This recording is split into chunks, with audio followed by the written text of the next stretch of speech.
Commercial ಸಿಲಿಂಡರ್ಗಳ ಕೊರತೆ ತೀವ್ರಗೊಂಡಿದ್ದು hotel ಉದ್ಯಮ ಅಯೋಮಯವಾಗಿದೆ. 11 ದಿನಗಳಿಂದ ಸಿಲಿಂಡರ್ ಸಿಗದೆ ಬೇಕರಿ, ಕಾಂಡಿಮೆಂಟ್ಸ್ ಹಾಗೆ ಹೋಟೆಲ್ ಮಾಲೀಕರು ಕಂಗಾಲಾಗಿದ್ದಾರೆ. ಈ ಹಿನ್ನೆಲೆಯಲ್ಲಿ ಸರ್ಕಾರಕ್ಕೆ 10 ದಿನಗಳ ಡೆಡ್ಲೈನ್ ನೀಡಿದ್ದು ಸಮಸ್ಯೆ ಬಗೆಹರಿಯದಿದ್ದರೆ ರಾಜ್ಯಾದ್ಯಂತ ಬಂದ್ ಮಾಡೋ ಎಚ್ಚರಿಕೆ ನೀಡಿದ್ದಾರೆ. ಬೇಕರಿ, ಕಾಂಡಿಮೆಂಟ್ಸ್ಗಳಿಗೂ ತಟ್ಟಿದ ಸಿಲಿಂಡರ್ ಅಭಾವ. 10 ದಿನದೊಳಗೆ ಸಮಸ್ಯೆ ಬಗೆಹರಿಸದಿದ್ರೆ ರಾಜ್ಯಾದ್ಯಂತ ಹೋರಾಟ. ಪ್ರತಿಯೊಬ್ಬರು ಕೂಡ ಬಂದ್ ಮಾಡಿ ಹೋರಾಟ. ರಾಜ್ಯಾದ್ಯಂತ ಕಮರ್ಷಿಯಲ್ ಸಿಲಿಂಡರ್ ಅಭಾವ ದಿನೇ ದಿನೇ ಗಂಭೀರ ಸ್ವರೂಪ ಪಡೆದುಕೊಳ್ಳುತ್ತಿದೆ.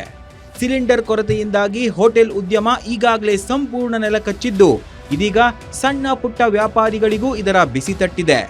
ಬೇಕರಿ ಮತ್ತು ಕಾಂಡಿಮೆಂಟ್ ಉದ್ಯಮಕ್ಕೆ ಸಿಲಿಂಡರ್ ಕೊರತೆಯ ಬಿಸಿ ತಟ್ಟಿರೋದ್ರಿಂದ ಅವರನ್ನ ನಷ್ಟಕ್ಕೆ ದೂಡಿದೆ. ಸಿಲಿಂಡರ್ ಕೊರತೆ ಸಮಸ್ಯೆಯನ್ನ ಆದಷ್ಟು ಬೇಗ ಬಗೆಹರಿಸಿ ಅಂತ ಸರ್ಕಾರಗಳಿಗೆ ಮನವಿ ಮಾಡಿದ್ರೂ ಸಹ ಯಾವುದೇ ಪ್ರಯೋಜನವಾಗಿಲ್ಲ. ಇದರಿಂದ ಸಣ್ಣ ಪುಟ್ಟ ವ್ಯಾಪಾರಿಗಳ ಆಕ್ರೋಶಕ್ಕೆ ಕಾರಣವಾಗಿದೆ. ಹೀಗಾಗಿ ಸಿಲಿಂಡರ್ ಪೂರೈಕೆ ಮಾಡುವಂತೆ ಸರ್ಕಾರಕ್ಕೆ 10 ದಿನದ ಡೆಡ್ಲೈನ್ ಕೊಟ್ಟಿದ್ದಾರೆ. ನಾವು ಹೋಟೆಲ್ ಉದ್ಯಮದವರು ಎಲ್ಲರೂ ಕೂಡ ಮಾತಾಡ್ಕೊಂಡಿದ್ದೀವಿ. ಬೇಕರಿ, ಕಾಂಡಿಮೆಂಟ್ಸ್, ಸಣ್ಣ ಉದ್ಯಮ ಪ್ರತಿಯೊಬ್ಬರು ಮಾತಾಡ್ತೀವಿ. ಇನ್ನು 1 ವಾರ ನೋಡ್ತೀವಿ. ಸರ್ಕಾರ ಇದಕ್ಕೆ ಯಾವುದೇ ರೀತಿಯಲ್ಲಿ ಪರಿಹಾರ ಮಾಡಲಿಲ್ಲ ಅಂದ್ರೆ, ಇನ್ನೊಂದು ಮಾರ್ಗ ತೋರಿಸಿಲ್ಲ ಅಂತ ಹೇಳಿದ್ರೆ ಬೀದಿಗಿಳಿದು ಹೋರಾಟ ಮಾಡುವಂತ ಕೆಲಸ ಸದ್ಯದಲ್ಲೇ ಮಾಡುವಂತ ಕೆಲಸ ಮಾಡ್ತೀವಿ. ಇಡೀ ರಾಜ್ಯದಲ್ಲಿ ಪ್ರತಿಯೊಂದು ಹೋಟ್ಲು ಮತ್ತು ಬೇಕರಿ, ಕಾಂಡಿಮೆಂಟ್ಸ್, ಸಣ್ಣ ಉದ್ಯಮದಾರರು ಪ್ರತಿಯೊಬ್ಬರು ಕೂಡ ಬಂದ್ ಮಾಡಿ ಹೋರಾಟವನ್ನು. ಜಾಗತಿಕ ಯುದ್ಧದ ಪರಿಣಾಮದಿಂದ ಗ್ಯಾಸ್ ಸಿಲಿಂಡರ್ ಕೊರತೆ ಎದುರಾಗಿದೆ. ಹೀಗಾಗಿ ನಗರದಲ್ಲಿ ಕಳೆದ 11 ದಿನಗಳಿಂದ ಸಿಲಿಂಡರ್ ಸಮಸ್ಯೆಯಾಗ್ತಿದೆ. ಈಗಾಗಲೇ ನಗರದಲ್ಲಿ 40% ಹೋಟೆಲ್ ಮುಚ್ಚಲ್ಪಟ್ಟಿವೆ.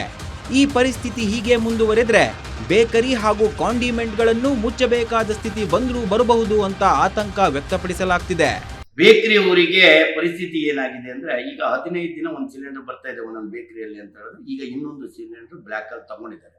ಇನ್ನೊಂದು ವಾರ ನೋಡ್ತಾರೆ, ಅವರು ಕೂಡ ಬೀದಿಗಿಳಿಯುವಂತ ಪರಿಸ್ಥಿತಿ ಬಂದಿದೆ. ಜನಸಾಮಾನ್ಯರ ಪರಿಸ್ಥಿತಿ ಏನಾಗಿದೆ ಅಂದ್ರೆ, ಹೊರ ರಾಜ್ಯದಲ್ಲಿ ಸಿಲಿಂಡರ್ ಸಿಗ್ತಾ ಇದೆ.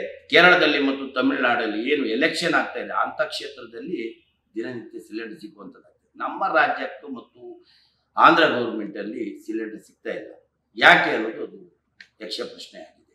ದಯವಿಟ್ಟು ಸರ್ಕಾರ ಇದನ್ನು ಗಮನ ಸೆಳೆಯುವಂತ ಕೇಳ್ಕೊಳ್ಳಿ. ಸದ್ಯ ಸರ್ಕಾರಕ್ಕೆ 10 ದಿನಗಳ ಕಾಲ ಗಡುವು ಕೊಟ್ಟಿರೋ ಅಸೋಸಿಯೇಷನ್ ಸಮಸ್ಯೆ ಬಗೆಹರಿಸಲಿಲ್ಲ ಅಂದ್ರೆ ಇಡೀ ರಾಜ್ಯಾದ್ಯಂತ ಹೋಟೆಲ್, ಬೇಕರಿ ಹಾಗೂ ಕಾಂಡಿಮೆಂಟ್ಸ್ ಬಂದ್ ಮಾಡಿ ಹೋರಾಟ ಮಾಡೋ ಎಚ್ಚರಿಕೆ ಕೊಟ್ಟಿದ್ದಾರೆ.